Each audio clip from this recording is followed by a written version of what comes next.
Minha namorada disse: você passa tempo demais com sua sobrinha, ela não é sua filha. Minha sobrinha tinha 7 anos, e os pais dela tinham acabado de falecer em um acidente, e eu era o responsável legal por ela. Respondi, em voz baixa: você tem razão, ela não é minha filha. Ela é minha responsabilidade.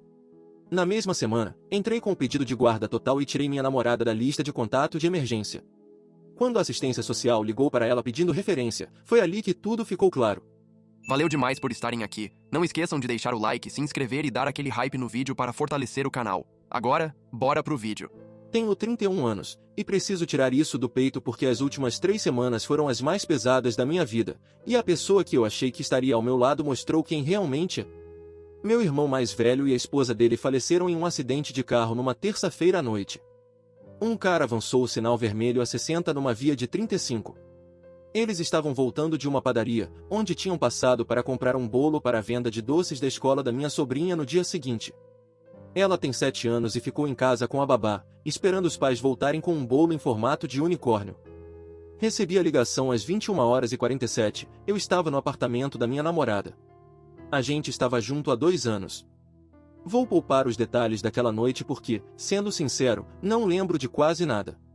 O que lembro é de chegar na casa do meu irmão perto da meia-noite e ver minha sobrinha correndo até mim de pijama, perguntando onde a mamãe e o papai estavam. Eu sentei no chão do quarto dela tentando descobrir que tipo de coisa se diz para uma criança de 7 anos numa hora dessas. Meu irmão tinha um testamento, me surpreendeu. Ele só tinha 34 anos, mas fez tudo logo depois que a filha nasceu. Meu nome estava lá como responsável legal. Não houve discussão, nem briga com ninguém por causa disso. A casa ainda tinha financiamento, mas o seguro de vida cobria tudo. Também havia um seguro pequeno para os cuidados da minha sobrinha, o suficiente para manter estabilidade, não para enriquecer ninguém. No total, depois de resolver tudo, ficaram cerca de $180 mil em um fundo administrado até ela completar 18 anos. Então, em menos de uma semana, saí do meu apartamento de um quarto e fui morar na casa do meu irmão. Pedi afastamento do trabalho. Eu trabalho como motorista em uma empresa de entregas. Meu supervisor foi tranquilo comigo. Inscrevi eu e minha sobrinha em acompanhamento psicológico para lidar com o luto. Passei a madrugada aprendendo a fazer trança no cabelo pelo YouTube, às 2 horas. Queimei macarrão com queijo 3 vezes até entender que você realmente precisa ficar de olho no fogão.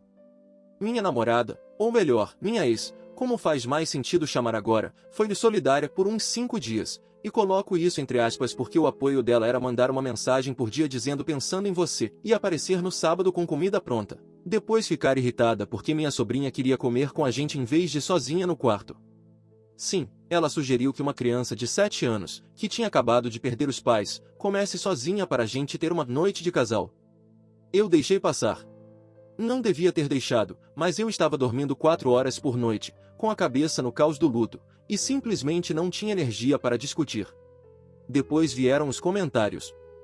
Sabe, a prima de um colega meu acolheu o sobrinho e disse que isso basicamente acabou com a juventude dela.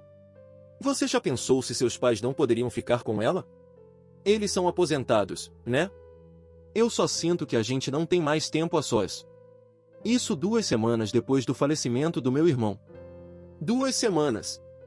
Minha sobrinha ainda acordava gritando pela mãe toda a noite.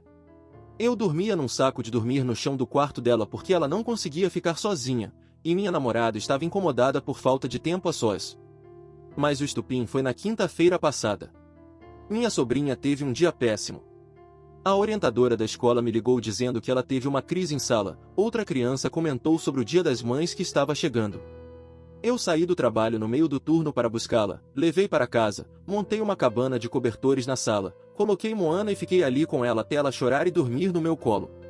Minha namorada apareceu naquela noite, me viu no sofá com minha sobrinha dormindo em cima de mim, ainda dentro da cabana, e disse, literalmente, você passa tempo demais com sua sobrinha, ela não é sua filha. E o nosso plano? Como se a morte do meu irmão fosse só um atraso no cronograma de relacionamento dela.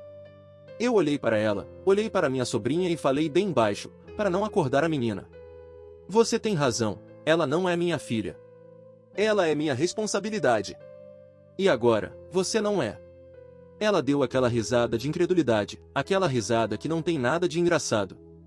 Eu continuei, Se você acha que eu tenho que escolher, eu escolho uma criança que não tem mais ninguém do que alguém que está mostrando que não consegue lidar com isso. Ela pegou a bolsa e saiu sem dizer mais nada.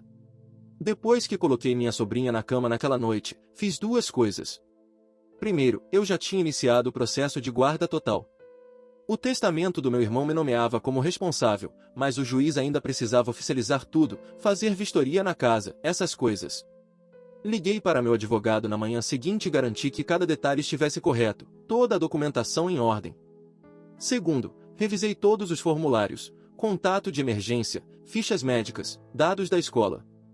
Em qualquer lugar onde minha ex ainda aparecia, eu apaguei o nome dela. Consultório médico, lista de retirada de emergência da escola da minha sobrinha, contatos de emergência no meu celular, tudo. Levei uns 20 minutos para fazer isso. Diz muito sobre alguém o fato de que só precisei de 20 minutos para apagar essa pessoa das partes importantes da minha vida. E aí a coisa ficou mais tensa. Parte do processo de guarda envolve a assistência social fazer uma avaliação da casa e checar referências. Eles conversam com pessoas da sua vida para garantir que a criança vai ficar em um ambiente estável. Meu advogado tinha enviado minha lista de referências semanas antes do término, e minha namorada estava lá. A assistente social ligou para ela. Minha namorada, desculpa, dá até vergonha de escrever isso, disse para a assistente social, sem exagero nenhum, que tinha preocupações sobre minha capacidade de equilibrar relacionamentos pessoais com as responsabilidades de cuidar de uma criança, e que eu tinha ficado obcecado e isolado desde que assumi a criança. A criança! Ela chamou minha sobrinha de a criança. A assistente social estranhou isso e me chamou para uma reunião extra. Eu tive que sentar em um prédio do governo e explicar que minha ex estava agindo por vingança porque eu escolhi minha sobrinha órfã em vez de noites de encontro. Levei as mensagens, prints dela sugerindo que minha sobrinha comece sozinha no quarto, a mensagem em que ela disse, literalmente, que aquilo não fazia parte do plano. A assistente social, graças a Deus, olhou os prints, olhou para mim e disse, eu estou entendendo o que aconteceu aqui. Isso não vai ser um problema, mas poderia ter sido. Poderia ter atrasado ou complicado o processo de guarda de uma criança de 7 anos que já tinha perdido tudo, só porque minha ex foi mesquinha o bastante para tentar usar uma checagem da assistência social como arma. Estou tremendo enquanto escrevo isso. Não é de raiva, é de pensar no que poderia ter acontecido se eu não tivesse guardado aquelas mensagens. Ontem minha sobrinha me perguntou se minha namorada ia voltar a aparecer. Eu disse que não. Ela respondeu tá bom e voltou a colorir, só isso. Uma criança de 7 anos lidou com esse término de forma mais madura do que uma mulher de 29 anos. Se você está lendo isso e está num relacionamento com alguém que vê uma criança em luto como concorrência, corre. Vou atualizar se acontecer mais alguma coisa, porque, sendo sincero, conhecendo minha ex, isso não acabou. Atualização 1, 9 dias depois. Beleza, se segura porque minha ex decidiu que perder o namorado não foi suficiente. Ela precisava perder um pouco mais da fé que eu tinha na humanidade enquanto estava nisso. Primeiro, obrigado a todo mundo que comentou no post original. Muita gente falou para eu documentar tudo, e alguns que trabalham com direito de família disseram que a situação com a assistência social poderia ter sido bem pior do que foi. Acreditem, eu sei, tenho tido pesadelos com isso. Depois do episódio da assistência social, achei que ela ia simplesmente sumir. A gente não divide aluguel, não tem contas juntas, nada que nos prenda. 2 anos de relacionamento e, na prática, o término mais limpo possível. A única coisa dela que ficou na casa do meu irmão foi um carregador de celular e um moletom que ela tinha deixado na minha caminhonete. Mas não, isso seria fácil demais. 3 dias depois do meu post original, ela apareceu na casa do meu irmão. Não ligou, não mandou mensagem, só entrou na garagem às 18 horas de uma terça-feira. Eu e minha sobrinha estávamos no meio de fazer tacos, virou nosso ritual de terça. Ela escolhe os recheios, eu fico no fogão. Ela é a responsável por distribuir o queijo, o que significa que tudo recebe, em média, uns 4 quilos de cheddar ralado. A campainha tocou, abri a porta, e lá estava ela, com uma sacola de presente. Trouxe uma coisa para sua sobrinha. Posso entrar? Olha, por uns 4 segundos eu quis acreditar que isso era genuíno, mas a sacola era daquela boutique cara do shopping. A mesma onde ela compra as coisas para ela. E ela estava arrumada demais. Maquiagem completa, roupa bonita, aquilo não era alguém vindo pedir desculpa. Era alguém vindo encenar arrependimento. Agora não é um bom momento. Eu só quero entregar isso e falar com você 5 minutos. Minha sobrinha gritou da cozinha. É o cara da pizza. Não, meu amor, não é ninguém. Vai ver como está o queijo. O rosto da minha ex quando eu disse ninguém. Se olhar matasse, eu estava escrevendo isso do além. 5 minutos, ela insistiu. Eu saí e fechei a porta atrás de mim. Ela começou um discurso enorme sobre como reagiu mal e não estava preparada para o quanto tudo mudou rápido. Disse que eu precisava entender o lado dela. Em nenhum momento, e quero deixar isso bem claro, em nenhum momento ela pediu desculpa pela ligação para assistência social ou admitiu que estava errada. Era tudo sobre como ela se sentiu, como ela foi pega de surpresa, como ela tinha planos para nós. Aí veio essa pérola. Eu conversei com a minha mãe, e ela concorda que você está assumindo coisa demais. Você não está preparado para criar uma criança sozinho. Eu respondi, sua mãe não faz parte dessa conversa. Você tentou sabotar meu processo de guarda. Eu não sabotei nada. Fui honesta. Eles pediram minha opinião e eu dei. Você disse para a assistente social que eu estava obcecado e isolado. Você está isolado. Você não sai mais, não vê mais seus amigos. Meu irmão faleceu há 8 semanas, e eu estou criando a filha dele. Como exatamente você acha que minha agenda social deveria estar agora? Ela começou a chorar. E o curioso é que, 6 meses atrás, aquelas lágrimas teriam me desmontado, eu teria cedido. Mas algo mudou em mim quando passei a ser responsável por outra pessoa. Eu consegui enxergar aquelas lágrimas pelo que eram, uma ferramenta. Não era luto, não era arrependimento, era tentativa de negociação. Eu acho melhor você ir. Você vai jogar fora 2 anos por causa disso. Quem jogou fora foi você, quando ligou para a assistência social e tentou me fazer parecer um responsável incapaz. Ela deixou a sacola de presente na varanda e foi embora. Abri depois. Era um unicórnio de pelúcia de $60. Minha sobrinha já tem uns 30 bichos de pelúcia, a maioria era dos pais dela. Doei para o hospital infantil, achei que era o destino certo. Mas não acabou aí. No fim de semana seguinte, eu estava no mercado com minha sobrinha. Ela sentada no carrinho, apontando para todas as caixas de cereal com desenhos e me explicando, muito séria, por que Lucky Charms era o alimento mais importante que existe. Viramos o corredor dos congelados e lá estava minha ex, com a mãe dela. A mãe viu a gente primeiro.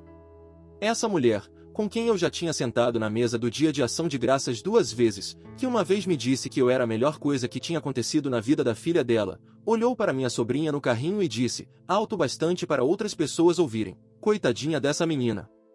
É tão triste o que está acontecendo com ela. Minha ex puxou o braço da mãe e as duas saíram, mas o tom. O que está acontecendo com ela? Como se eu fosse a tragédia. Como se eu criar minha sobrinha fosse algum tipo de abuso. Minha sobrinha olhou para mim e disse, aquela moça era estranha. Leitura perfeita, pequena. Foi aí que liguei para meu advogado de novo e contei tudo. A aparição sem avisar, o episódio no mercado, a tentativa de prejudicar o processo com assistência social. Ele disse as palavras mágicas, você quer uma notificação extrajudicial? Quero. A notificação foi enviada numa segunda-feira. Padrão, nada de contato, de aparecer na minha casa, de falar de mim ou da minha sobrinha para órgãos ou instituições. A resposta dela foi mandar a mãe me ligar. Não ela, a mãe, às 8 horas de uma quarta-feira. Deixei cair na caixa postal, o áudio tinha 4 minutos. Os destaques. Eu estava destruindo uma família, não somos uma família. A filha dela me deu os melhores anos da vida dela. Ela tem 29, então, pelo visto, os melhores anos foram dos 27 aos 29. Eu ia me arrepender quando aquela menina virasse adolescente e eu não desse conta. Eu deveria pensar no que meu irmão iria querer. Senhora, meu irmão iria querer que a filha dele estivesse segura, e iria querer que você parasse de me ligar. Guardei o áudio. A essa altura, tenho uma pasta no celular chamada Provas, e ela só cresce. Meu advogado mandou uma segunda notificação, dessa vez, para a mãe também. Mas a parte que realmente importa não tem nada a ver com minha ex. A vistoria da casa foi perfeita. A assistente social veio, viu o quarto da minha sobrinha. O mesmo quarto de sempre, não mudei nada, só coloquei uma luz noturna que ela escolheu, é uma lua. Viu a geladeira abastecida, a matrícula na escola, os comprovantes da terapia. Vi o meu horário de trabalho, que meu supervisor ajustou para eu poder levar e buscar minha sobrinha na escola. Ela não podia falar oficialmente, foi cuidadosa com isso, mas disse que as coisas estavam indo muito bem.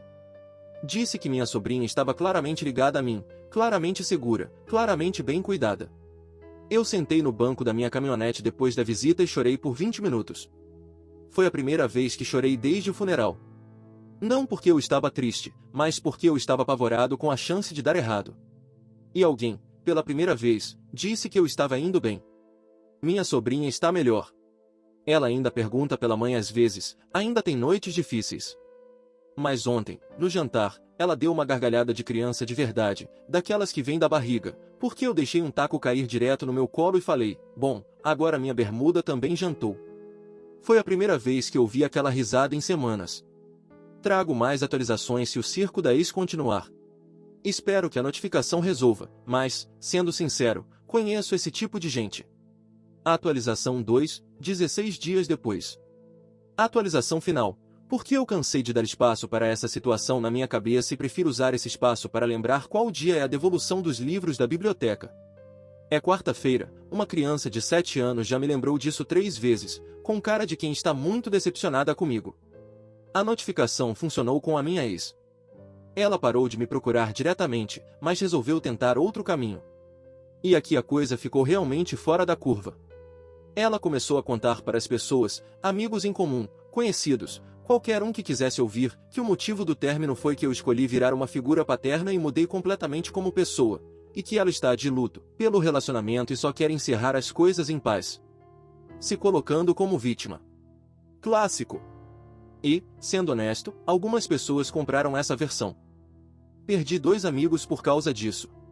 Um casal com quem a gente costumava sair me disse que eu estava sendo muito frio e que poderia ter lidado com o término com mais elegância. Meu irmão morreu, e eu sou responsável pela filha dele, e eu ainda teria que terminar um relacionamento com mais delicadeza? Eu deixei essas amizades irem embora. Não discuti. Não me expliquei. Se alguém escuta, o irmão dele morreu e ele está criando a sobrinha órfã, e a conclusão é tá, mas ele foi grosso com a namorada, essas pessoas não são as minhas pessoas. Mas tem uma coisa que minha ex não previu. O resto do nosso grupo de amigos não é burro. Meu parceiro de anos, amigo desde a faculdade, gente de verdade, me ligou e disse: cara, sua ex está falando para todo mundo que você abandonou ela por causa da sua sobrinha. Só para você saber, eu falei na cara dela que ela devia ter vergonha. Eu não pedi para ele fazer isso, nem sabia que ele tinha feito até depois. Isso é amizade de verdade. Depois, um colega de trabalho meu, outro cara firmeza, me contou que minha ex tinha conseguido o número dele, provavelmente de quando todo mundo se encontrou num churrasco, e mandou mensagem perguntando se eu estava bem, se eu parecia sobrecarregado. Ele printou e me mandou com a legenda: mano, ela está tentando montar um dossiê ou algo assim. Era exatamente isso. Ela estava tentando construir uma narrativa. Juntar testemunhas que dissessem que eu estava mal, sobrecarregado, sem dar conta, para usar isso como munição se a questão da guarda voltasse à tona. Essa mulher estava tentando montar um histórico contra mim como responsável legal. Não pelo caminho jurídico direto, mas por fofoca, por manipulação social. Como o ataque direto à assistência social não funcionou, ela foi pelos bastidores. Meu advogado, e eu juro que esse cara vale cada dólar que eu paguei, enviou uma última notificação. Dessa vez, não foi só para parar contato. Foi um aviso formal de que qualquer nova tentativa de falar com terceiros sobre minha capacidade como responsável legal, ou de interferir no processo de guarda, direta ou indiretamente, resultaria em um processo por interferência indevida e uma possível ação por assédio. Palavras jurídicas grandes, caras, mas necessárias.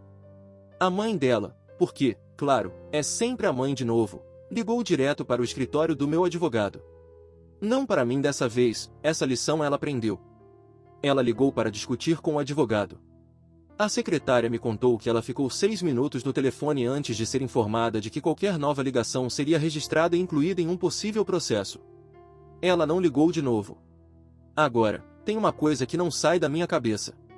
No meio de tudo isso, a sabotagem com a assistência social, as aparições sem aviso, o episódio no mercado, a campanha de difamação, a manipulação por trás, minha ex nunca perguntou uma única vez como minha sobrinha estava. Nunca perguntou como ela estava lidando com a escola, se ela estava dormindo melhor, nunca perguntou pela criança que está no centro de tudo isso. Porque minha sobrinha nunca foi uma pessoa para ela. Era um obstáculo, um problema de agenda, um atraso nos planos. E isso me diz tudo o que eu precisava saber sobre os 2 anos que passei com essa mulher. Eu estava apaixonado por alguém que viu uma criança de 7 anos no pior momento da vida dela e pensou, isso é inconveniente para mim. Enfim, a parte jurídica está chegando ao fim, já tenho a data da audiência final da guarda. Meu advogado está confiante. A assistente social enviou um relatório positivo. Minhas referências, meu supervisor, meu amigo da faculdade, a orientadora da escola da minha sobrinha, minha terapeuta, todos enviaram declarações. O juiz vai analisar tudo e, salvo algo completamente inesperado, a guarda formal será concedida. Minha ex não vai ser um fator. O comentário dela para a assistência social ficou registrado no processo junto com as provas de que foi uma atitude de vingança. Meu advogado fez questão disso. No fim das contas, acabou jogando a meu favor. Mostrou ao tribunal que eu fui proativo em proteger minha sobrinha de influências instáveis. Ironicamente, a notificação extrajudicial e a ameaça legal fizeram o que a decência básica não conseguiu. Não ouço nada da minha ex nem da mãe dela há 11 dias, o maior intervalo desde o término. Meu advogado disse que, quando as pessoas somem depois de uma ameaça legal, normalmente somem de vez. Elas fazem barulho no blefe e se recolhem em silêncio. Foi assim que ele explicou. Eu ainda perdi aqueles 2 amigos, isso dói um pouco, não vou mentir. Mas meu amigo da faculdade falou comigo 3 vezes só essa semana, meu supervisor ajustou meu horário de vez para eu sempre conseguir buscar minha sobrinha na escola, minha vizinha, uma senhora que mora na rua há 30 anos, conhecia meu irmão. Começou a deixar um pão de banana na minha porta todo domingo com um bilhete escrito, para o chefe e a sou chefe. Minha sobrinha acha que ela é a chefe. Eu não corrijo. Na quinta passada, tive a reunião de pais e mestres da minha sobrinha. Eu fui, sentei numa daquelas cadeiras minúsculas. A professora me mostrou os trabalhos dela. Ela desenhou a família. Os pais dela estavam no céu, com asas de anjo, e eu estava ao lado dela, segurando a mão dela. Ela me desenhou alto demais e colocou meu cabelo roxo por algum motivo, mas nós 2 estávamos sorrindo. Coloquei o desenho na geladeira, bem no centro. Alguns dias atrás, minha sobrinha me perguntou se eu algum dia ia arrumar outra namorada. Eu disse que não sabia, talvez um dia. Ela pensou por um segundo e falou, tá, mas ela tem que gostar de tacos. Eu disse que essa era uma exigência totalmente justa, e a gente apertou as mãos para selar o acordo.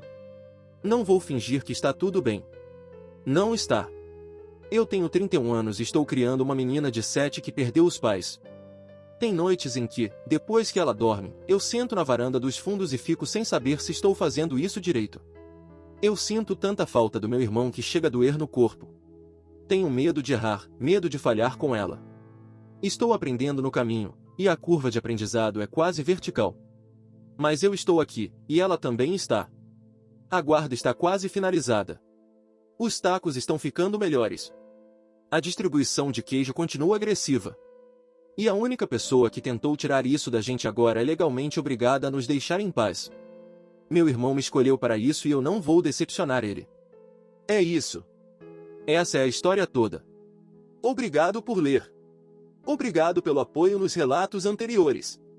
Vou sair dessa conta agora e ir ajudar uma aluna do 2º ano, extremamente opinativa, com o trabalho de leitura dela sobre um livro de um cachorro que resolve mistérios, que, segundo ela, é o melhor livro já escrito, e, sinceramente, quem sou eu para discordar? Cuidem das crianças na vida de vocês. Mesmo quando é difícil. Especialmente quando é difícil.